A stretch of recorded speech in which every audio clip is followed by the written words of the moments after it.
Several months of uncertainty, endless queues, and waiting that stretches on for months, all because of a single document that, for the immigration office, is just a formality.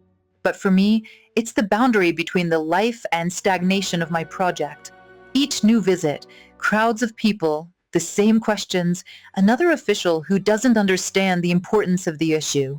Trips to the immigration department, crowded corridors, artificially created delays, and endless uncertainty.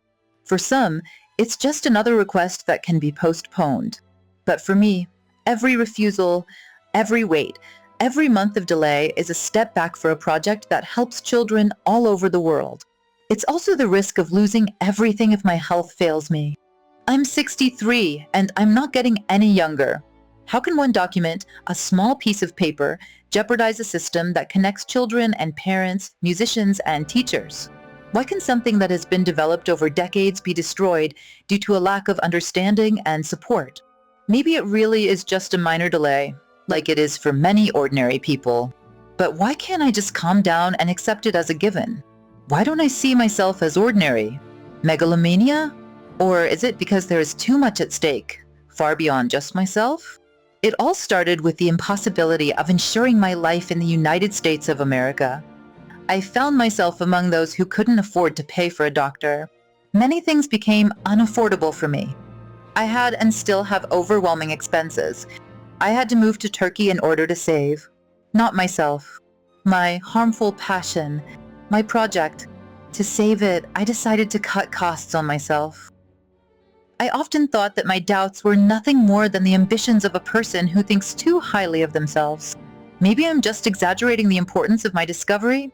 Dr. Semmelweis felt the same when his ideas about hygiene were rejected by his colleagues. He suggested that doctors wash their hands to save the lives of mothers giving birth. But instead of being met with applause, he was met with cold disdain. To them, it was too simple a solution. How could mere hand-washing change the outcome of surgery? They didn't want to listen, and they didn't want to change their habits. The more he insisted on his correctness, the stronger their resistance grew. Dr. Semmelweis began to seem not like a pioneer, but a madman obsessed with his own idea. I see myself in his story, the same doubts, the same thoughts. The more I try to explain the significance of my system, the more my colleagues distance themselves, trying not to notice. What if I really am losing my mind? Semmelweis tried to save lives, but for his colleagues, it was merely an inconvenient reminder that their hands were stained with blood. He died in isolation and obscurity, and his discovery was only recognized decades later. Sometimes I fear that my struggle might end the same way, a shadow left behind, forgotten in the end. These are not just passing thoughts. This is the fear that all my efforts will end up just as futile as his. That I will remain a forgotten voice in the void, crying out a truth no one wants to hear. You know, learning to play the piano may never be the same. A local entrepreneur has figured out a way to get kids to enjoy sitting in front of the keyboard. Can you believe it? As Steve Simon tells us in this week's WB Interactive, software makes it possible. Desiree here is just 4 years old.